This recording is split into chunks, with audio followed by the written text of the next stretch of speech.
Hey everybody, it's Stephanie. Welcome back to my channel. Today the goal is to see how the $6 e.l.f. Flawless Satin Foundation behaves on bare skin with no contour, with no concealer, just bare skin.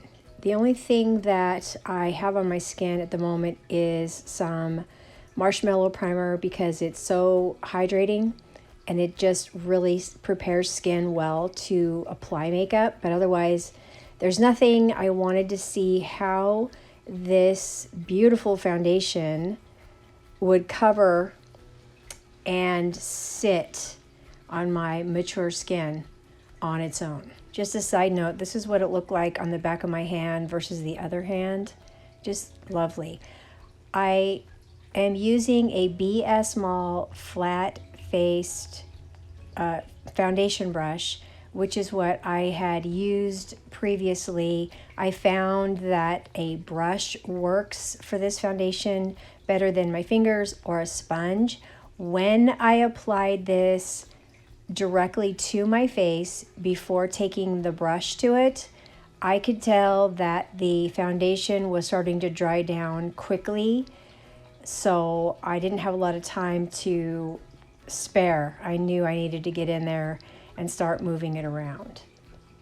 So my main concern with foundations is how is it going to sit in those pores and those deep lines and wrinkly areas I have on my forehead and between my eyebrows. That is a real trouble spot for me. And later on, you're going to see exactly what it looks like in the most unflattering light imaginable. So I used the brush and then I pushed the foundation in better with a damp sponge. And then I decided that I was going to put a little more. You can build this up. It's basically medium coverage. So I added a little bit more this time. I picked it up directly with the brush instead of putting it on my face. And I went in and covered the areas under my eyes that are, of course, I have some dark circles and maybe more around the redness around my nose. But just basically patting it around and seeing how well I can cover without turning it into a full coverage foundation, which typically doesn't look awesome on textured skin, large pores, fine lines and wrinkles. Setting it a little bit more with the damp sponge and seeing how it's going. I'm liking it a lot so far. I know that I need some concealer. We're going to get to that a little bit later. But for now, I'm going to go ahead and let the foundation kind of set on my face and move on to some color cosmetics.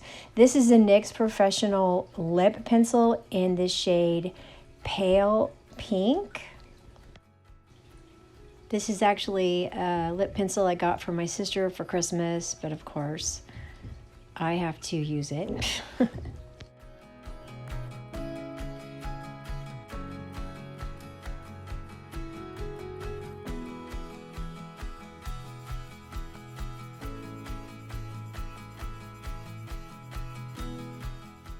This is the Buxom gloss in White Russian.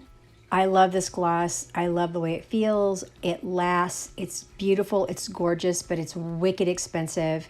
And if it weren't so expensive, it would be my favorite. But because it is, NYX Butter Gloss is actually my favorite. So I'm just checking to see how my foundation is setting. How is it? Is it feeling tacky? Is it ready for makeup? Just checking it.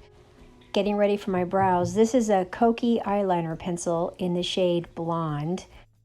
I tried to go several shades lighter than my natural brow color because it just fills in the brow really nicely without looking too harsh. If it's too dark, it's aging. So a blonde or taupe shade for my brows works really well.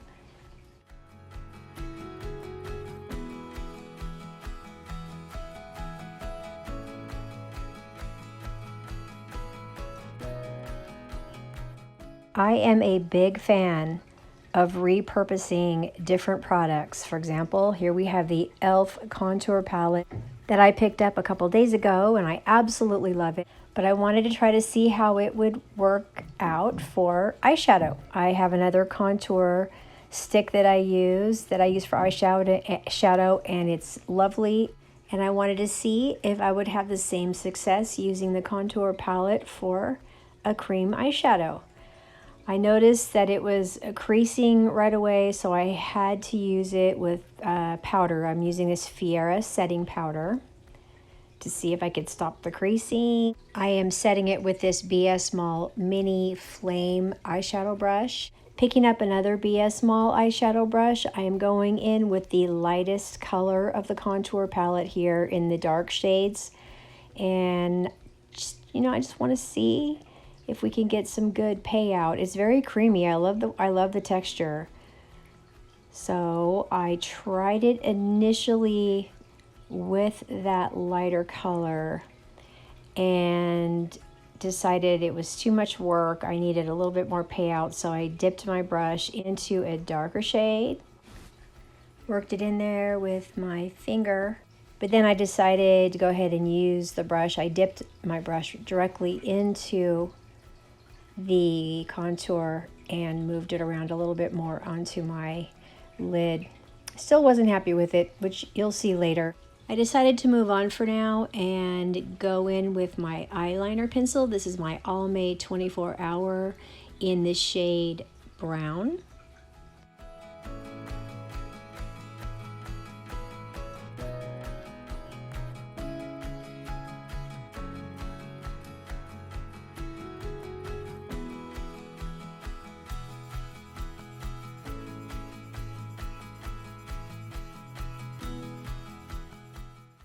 I'm using this eyeliner pencil right there in my upper waterline, and this gives your eye a more open effect.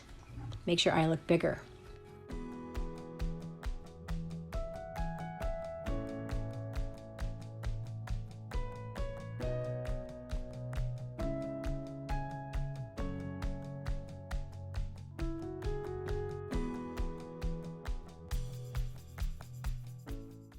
The light shade of the contour on my eyelid was still creasing really badly, so I decided to go in with my Physicians Formula Butter eyeshadow palette here and tap it over the top and sort of just get rid of that creasing and improve the look of the shadow, which I'm glad I did.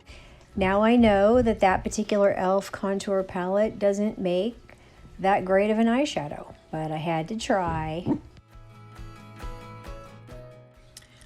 This is my NYX Wonder Stick Dual End Face Shaper. This is also a contour stick, so I've used this before for a cream shadow, and I decided to go in and use this in place of the other darker contour shade from the e.l.f. palette. And it's tried and true. I can use this for eyeshadow any time of the day or night, and it always looks amazing. Okay, I'm gonna go ahead and put on my mascara now. This is the CoverGirl. I don't usually use waterproof formulas because I don't like how hard they are to remove. And also, I've used this mascara in the past and I really liked it, but I picked it up at CVS a few days ago. It was on clearance, and because I liked it so much in the past, I was thinking, this is going to be a great mascara, but for some reason it just takes an awful lot of extra work to get it to do what I need it to do. I don't know if it's me, I don't know if it's a different formula, just not sure. But curling my eyelashes did help. Going in now with my concealer. This is the NYX Bear With Me Concealer Serum in the shade Medium. I bought this concealer because I loved how it felt when I tested it in Ulta. It is a little bit dark for concealer for me, but I don't care.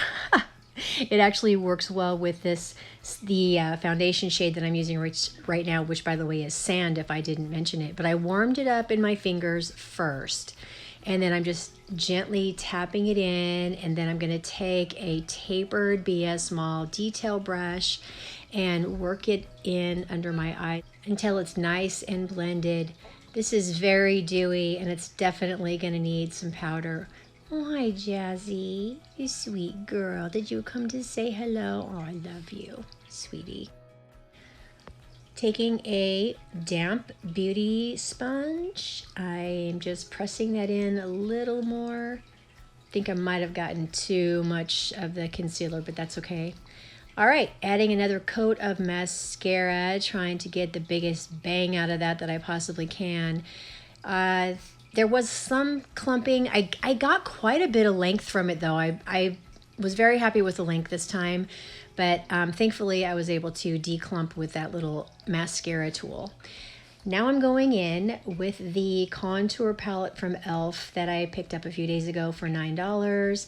Before, when I have used this, I used it directly on my skin and then covered it with the foundation. Today's the opposite, obviously.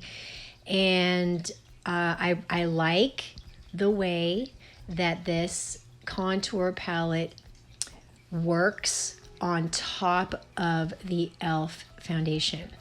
I'm very, very happy with this. $9 for a contour palette, $6 for a foundation, and they are both, for the money, just excellent.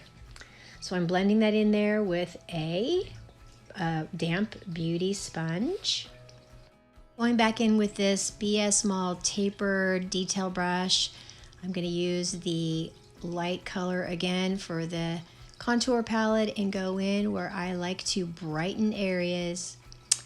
The whole idea behind contouring is to sort of give your face not reshape, but de-emphasize areas that you want to tone down and then bring out areas that you want to emphasize. So the lighter shades here are bringing light to areas of my face that are shadowy or they're sort of saggy or dragged down. And this is one of the reasons why I'm such a contour fanatic. I love the way a contour can just simply improve, the look of your face without changing who you are or what you really look like. It's just, it brings some light, it brings a little bit of youth, and if you can learn to do it, it's a very amazing tool. Contouring the nose here, going to go through this real quickly using this very fine end BS Small detail brush. This is a pharmacy foundation brush, but I like to use it to blend contour, especially around my nose. It works excellent for that reason. I'm adding a little more light down the bridge of my nose to make it look a little more narrow and around the tip of my nose. My nose is long, it is wide, and it dips, so I will use contour makeup to slenderize and sort of reshape a little bit. Here I am going in with the contour for my cheek and giving my forehead a little bit of warmth. Now, here's the thing. This contour palette is so creamy and beautiful and lovely, and I've gotten to the point where I'm using it more on my face for warmth, for bronzer, almost for a blush sort of. I'm using this flat head foundation brush again to mix it in, but it's so luscious. I just almost can't stop myself. I just keep dipping it and using it because I just love the way it adheres to my skin. I love the I love the warmth that it brings. I just really like it a lot. Okay, I'm gonna go in here with my Fiera setting powder with this finger sponge I picked up at Dollar Tree, and I'm pressing it in. I'm gonna go around the rest of my face where it might be a little shiny and set that makeup.